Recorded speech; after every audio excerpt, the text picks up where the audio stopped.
The stunning knockout loss suffered by Nickal against Reinier de Ridder at UFC Des Moines on May 3, 2025, has sent shockwaves through the MMA community. This comprehensive analysis examines how the blue-chip prospect's undefeated streak came to an unexpected end and what this means for his future in the UFC's competitive middleweight division. Nickal entered the UFC with perhaps the most impressive wrestling credentials of any prospect in recent memory. As a three-time NCAA national champion and highly decorated collegiate wrestler, Nickal quickly established himself as a dominant force in the middleweight division. Prior to Saturday's fight, he had compiled a perfect 7-0 professional record with impressive victories over fighters like Jamie Pickett, Val Woodburn, Cody Brundage, and most recently Paul Craig, via unanimous decision at UFC 309.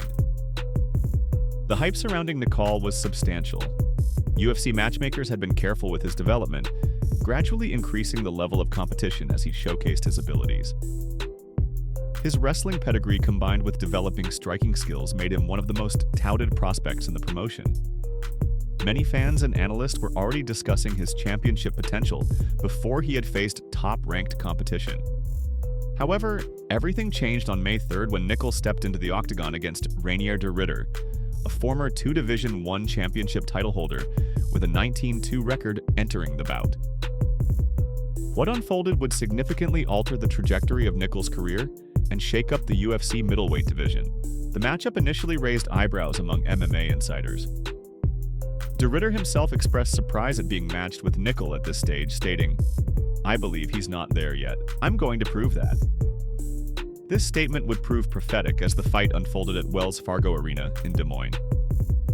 The first round started competitively, with both grapplers testing their skills. Nickal managed an early takedown, showcasing his elite wrestling, but De Ridder's experience allowed him to reverse position after a submission attempt by Nickal. The round ended with both fighters having moments of success, though Nickal appeared to have the slight edge. As the second round began, Nickal backed De Ridder against the cage, forcing a clinch. This is where things took a dramatic turn. De Ridder began landing repeated knees to Nickal's midsection during the clinch exchanges. The Dutch fighter's dirty boxing and clinch work began to visibly affect Nickal, who started to look uncomfortable with the constant body attacks. The finishing sequence came when De Ridder landed a perfectly timed knee directly to Nickal's liver. The impact was immediate.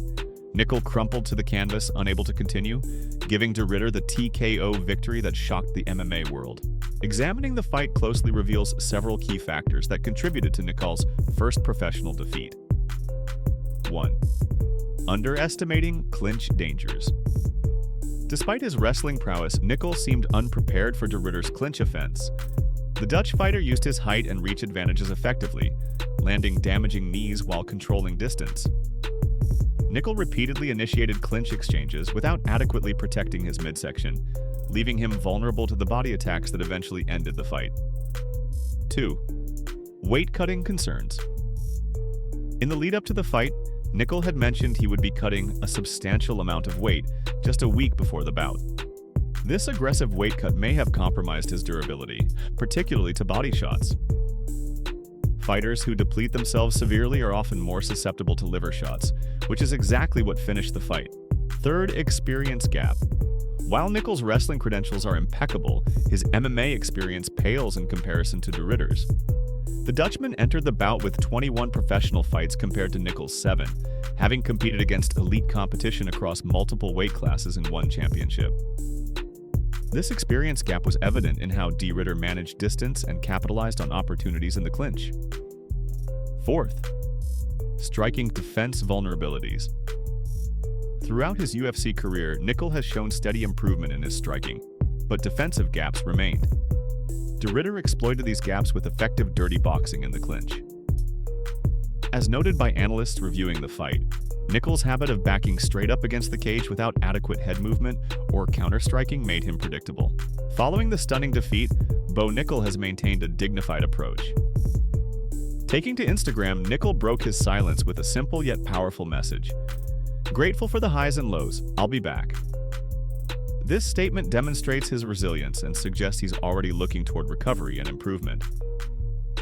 The MMA community's reaction has been mixed.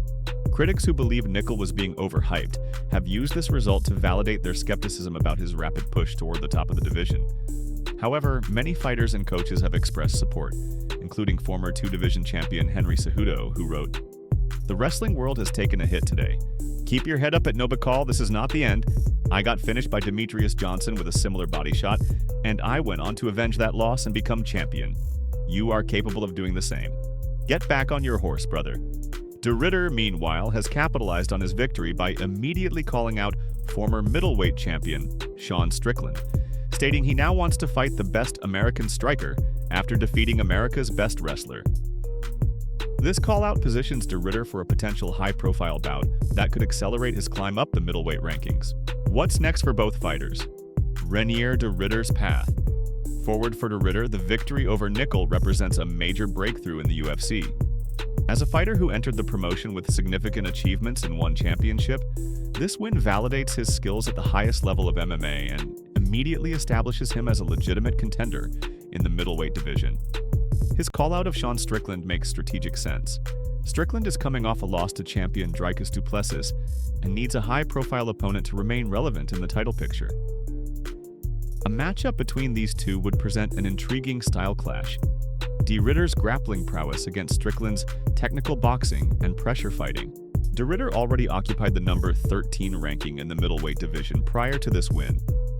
With this victory over a highly touted prospect, he should see a significant jump in the rankings, potentially breaking into the top 10 and positioning himself only a few wins away from title contention. Bo Nickal's road to recovery for Nickal. This loss represents both a setback and an opportunity for growth. At just 7-1 in his professional career, he remains a promising prospect with tremendous upside. Many all-time greats in MMA have suffered early career losses only to come back stronger.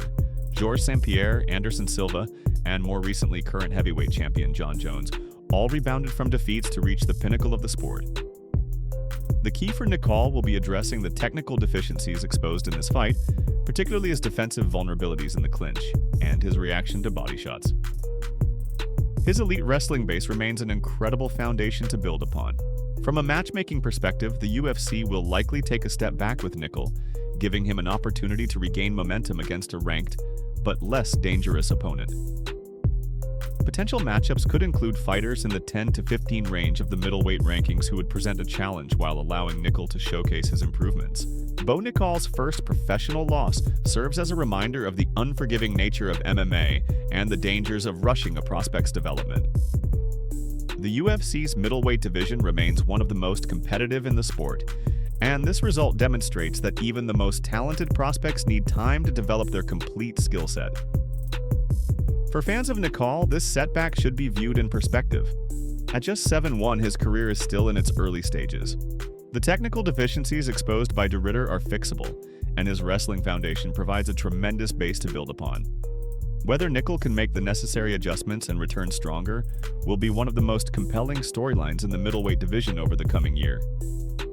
If you enjoyed this breakdown, don't forget to like this video, subscribe to MMA Rewind for more timely analysis, and hit the notification bell so you never miss another update on the biggest stories in mixed martial arts.